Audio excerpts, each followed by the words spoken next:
Welcome back to the Lagoon, everyone. We have another H.P. Lovecraft story for you today. It's also part of the Dream Cycle series. It's called The White Ship. However, this is more of a horror story for sure. It was first published in the United Amateur, Volume 19, Number 2, November 1919, and later appeared in the March 1927 issue of Weird Tales. I really like this story a lot.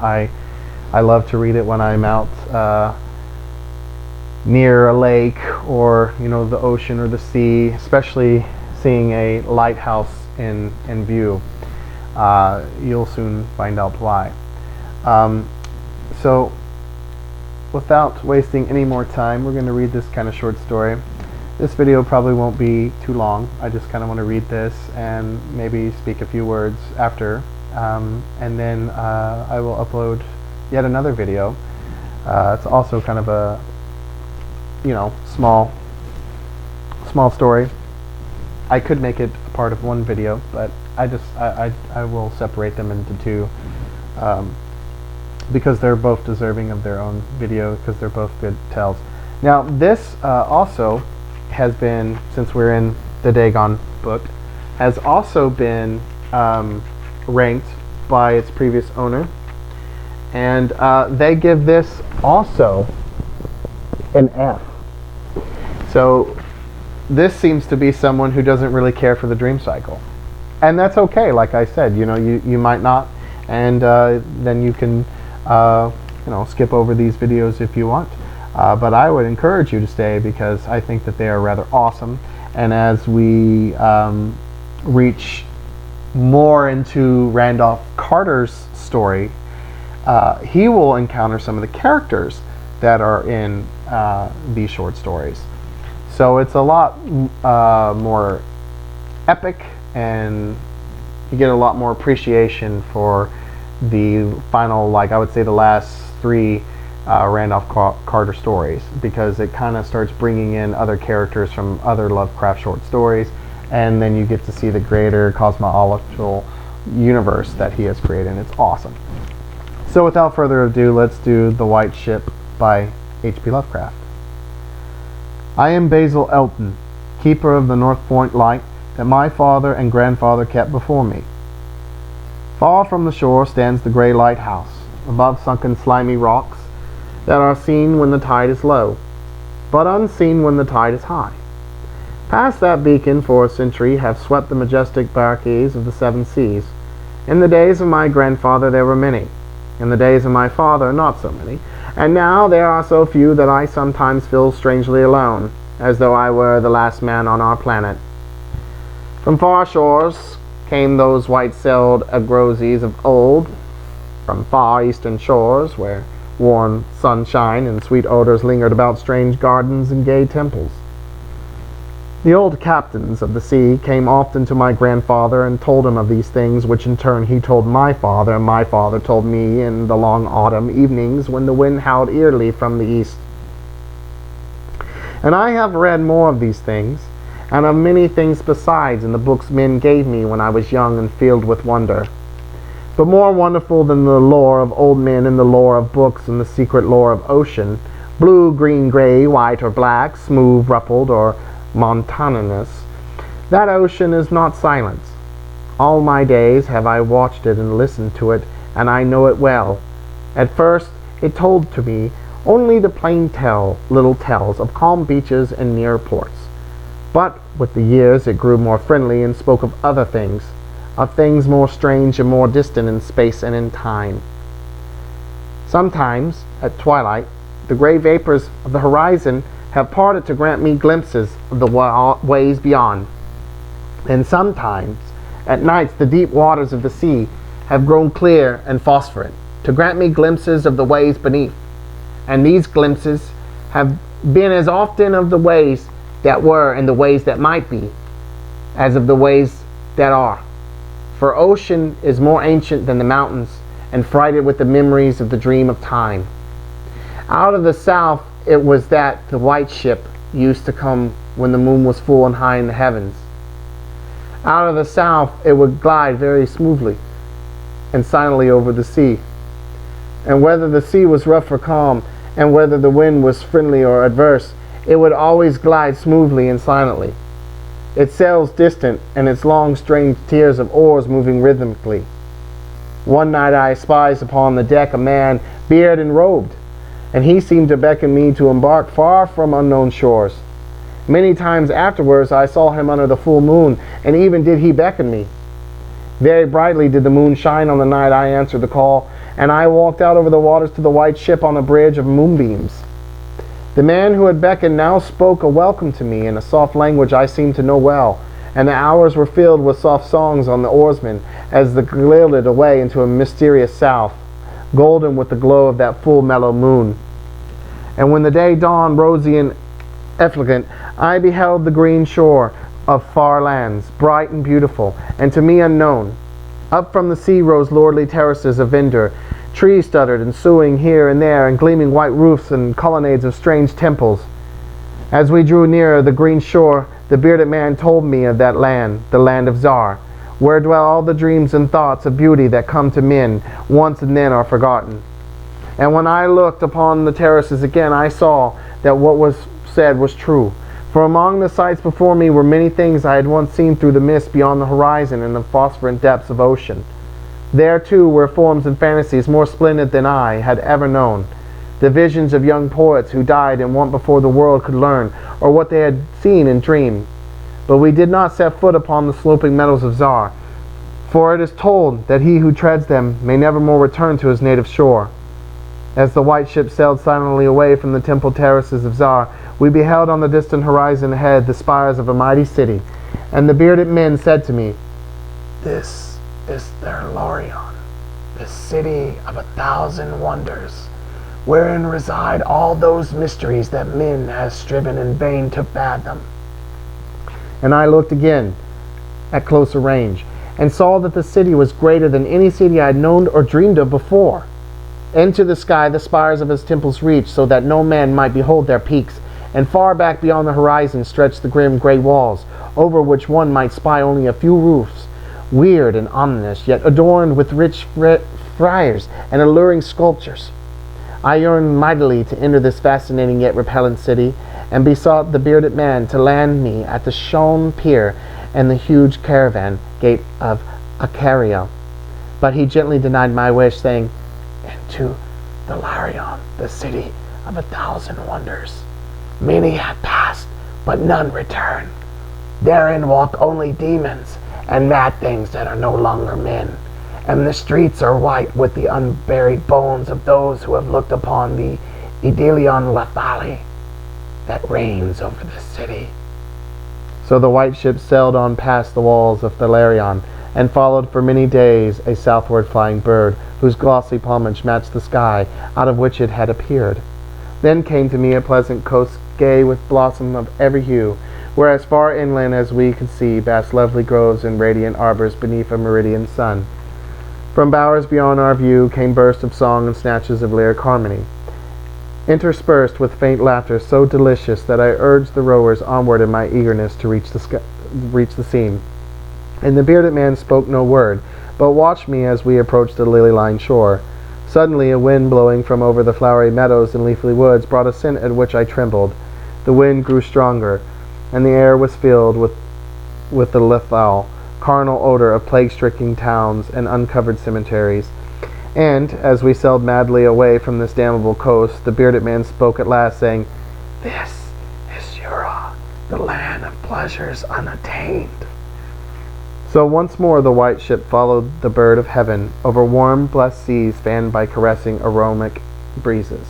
Day after day and night after night did we sail, and when the moon was full we would listen to the soft songs of the oarsmen, sweet as on that distant night when we sailed away from my far native land.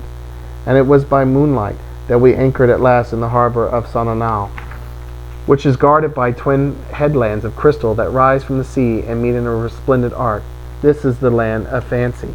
And we walked to the verdant shore upon a golden bridge of moonbeams. And the land of Sononau, there is neither time nor space, neither suffering nor death, and there I dwelt for many aeons.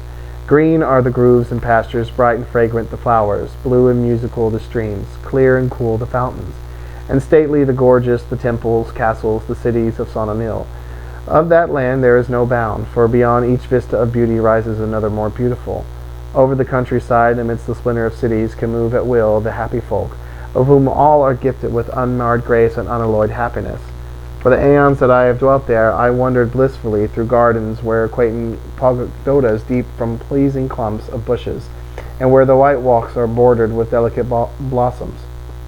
I climbed gentle hills from whose summits I could see entrancing panoramas of loveliness, with steepled towns nestling in verdant valleys, and with the golden domes of gigantic cities glittering on the infinitely distant horizon. And I viewed by moonlight the sparkling sea, the crystal headlands, and the placid harbor wherein lay anchored the white ship. It was against the full moon one night in the immemorial year of Tharp that I saw outlined the beckoning form of the celestial bird, and felt the first stirrings of unrest. Then I spoke with the bearded man, and told him of my news, yearning to depart for remote Cathuria, which no man hath seen, but which all believe to lie below the basalt pillars of the west. It is the land of hope, and in it shine the perfect ideals of all that we know elsewhere, or at least so men relate. But the bearded man said to me, "Beware of those perilous seas wherein men say Cathuria lies, and Sonanil there is no pain or death. But who can tell what lies beyond the basalt pillars of the west?" Nathless, at the next full moon I boarded the white ship, and with the reluctant bearded man left the happy harbor for untraveled seas. And the bird of heaven flew before, and led us towards the basalt pillars of the west. But this time the oarsmen sang no soft songs under the full moon. In my mind I would often picture the unknown land of Cathuria, where its splendid groves and palaces, and would wonder what new delights there awaited me. Cathuria, I would say to myself, is the abode of gods in the land of unnumbered cities of gold. Its forests are of aloe and sandalwood, and even as the fragrant groves of Comorian. And among the trees flutter gay birds sweet with song. On the green and flowery mountains of Cathuria stand temples of pink marble, rich with cavern and painted glories, and having in their courtyards cool fountains of silver, where purr with ravishing music the scented waters that come from the grotto-born river Narg. And the cities of Cathuria are cinctured with golden walls, and their pavements also are of gold. In the gardens of these cities are strange orchids, and perfumed lakes whose beds are of coral and amber. At night the streets and the gardens are lit with gay lanthorns fashioned from three-colored shell of the tortoise, and here resound the soft notes of the singer and the lutenist. And the houses of the cities of Cathuria are all palaces, each built over a fragrant canal bearing the waters of the sacred Narg. Of marble and porphyry are the houses, and rooted with glittering gold that reflects the rays of the sun and enhances the splendor of the cities as blissful gods view them from the distant peaks. Fairest of all is the palace of the great monarch Dorieb, whom some say to be a demigod and others a god. High is the palace of Dorieb, and many are the turrets of marble upon its walls. In its wide halls many multitudes assemble, and here hang the trophies of the ages. And the roof is of pure gold, set upon tall pillars of ruby and azure, and having such carven figures of gods and heroes, that he who looks up to those heights seems to gaze upon the living Olympus. And the floor of the palace is of glass, under which flow the cunningly lighted waters of the Narg, gay with gaudy fish not known beyond the bounds of lovely Cathuria. Thus would I speak to myself of Cathuria, but ever would the bearded man warn me to turn back to the happy shores of Sonanil, for Sonanil is known of men, while none have ever beheld Cathuria. And on the 31st day that we followed the bird, we beheld the basalt pillars of the west. Shrouded in mist they were, so that no man might peer beyond them or see their summits, which indeed some say reach even to the heavens. And the bearded man again implored me to turn back, but I heeded him not, for from the mist beyond the basalt pillars I fancied there come the notes of singers and lutenists, sweeter than the sweetest songs of Sonanil, and sounding mine own praises, the praises of me, who had voyaged far from the full moon and dwelt in the land of fancy, so that the sound of melody the white ship sailed into the mist betwixt the basalt pillars of the west. And when the music ceased and the mist lifted, we beheld not the land of Cathuria, but a swift-rushing, resistless sea, over which our helpless barricade was borne toward some unknown goal. Soon to our ears came the distant thunder of falling waters, and to our eyes appeared on the far horizon ahead the titanic spray of a monstrous cataract, wherein the oceans of the world dropped down to abysmal nothingness. Then did the bearded man say to me with tears on his cheek, "We have rejected the beautiful land of Sun and Nil, which we may never behold again. The gods are greater than men, and they have conquered." And I closed my eyes before the crash that I knew would come, shutting out the sight of the celestial bird which flapped its mocking blue wings over the brink of the torrent. Out of that crash came darkness, and I heard the shrieking of men and of things which were not men. From the east tempestuous winds arose and chilled me as I crouched on the slab of damp stone which had risen beneath my feet.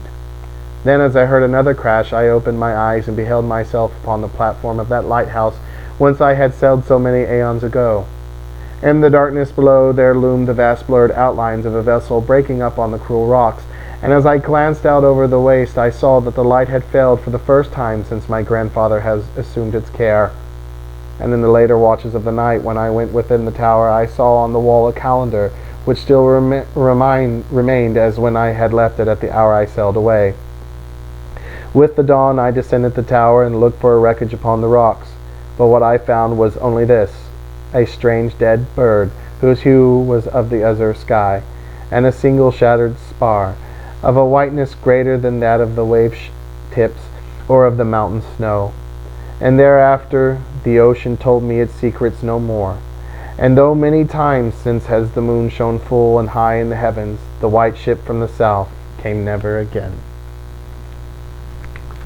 You know, I would love to see this adapted into a movie. It'd be so awesome. One thing that I really enjoy about Lovecraft's fantasy work is it's so beautiful. Like the imagery, like the buildings to just the smells, it just feels so fantastical. Like it almost feels like heaven in a way. Like that would be so awesome to see something like that. You know, all the beautiful music, the foods, the incense, the candles, all just this glorious, you know, infrastructures. It's just so cool. You know, I think it's fun to kind of escape into that really kind of high fantasy world. And one thing that I like about his dream cycle stories is that they range from like high fantasy to dark fantasy to dark horror fantasy to horror fantasy. You know, there's all these different kind of subgenres of that. And yeah, it's just so cool, and I like the idea too that it plays with insanity, and it's like, you know, this is just a really lonely lighthouse guy, and you know, he could have just fallen into such loneliness and to such despair that the only outlook for him doing his job was to just escape into this like fantastical world, you know. And it's clear that, you know, his you know, father and his father's father, you know, fed him so many fantastical tales, you know, as sailors and seamen do, you know, very superstitious and mystical and esoteric in their own thoughts. Raising him with that, and then him reading fantasy books, and then just falling into such loneliness and insanity that he comes up with all of this fantasy world and just loses himself in it and has a heart attack, falls off, or comes back, or as the story shows, it is real. So who knows? It's kind of cool. That's why I like the ambiguity in some of his tales. Although we do know that the character did survive, obviously, and that he screwed up, and he was in the dream world and didn't obey the gods of that world and got cast out. So it's a cool tale. There's quite a bit of awesome dream cycle stories that are of that same vein, and I felt like this would be a good one to kind of reconnect us to the waking world and to the dream world. The next video was going to be the statement of Randolph Carter, but I want to add an additional one called Celephus. It's also very short, so I'm trying to get this movie to at least be 20 minutes. But that one will probably be even less. And then I will redo the statement of Randolph Carter, and then you'll have the Unnameable, and then I'll do that other video that I said, and then film a bit more, and upload a video every week from here on out to Christmas. And I guess I will talk about the story I'll read on Christmas later. Might do like a double feature presentation for a Christmas episode. Anyways, there's not much more we could really say about this story. You know, other than the fact that I always kind of, in my own headcanon, felt like this takes place in Kingsport, and it doesn't, I don't think, but in my headcanon, it does, like the Kingsport lighthouse. I've always pictured it there. But who knows? It might not be, and maybe it's cooler that it's not, because then it's an even bigger universe. But anyway, stay salty, stay spooky, and Cthulhu Fatagan.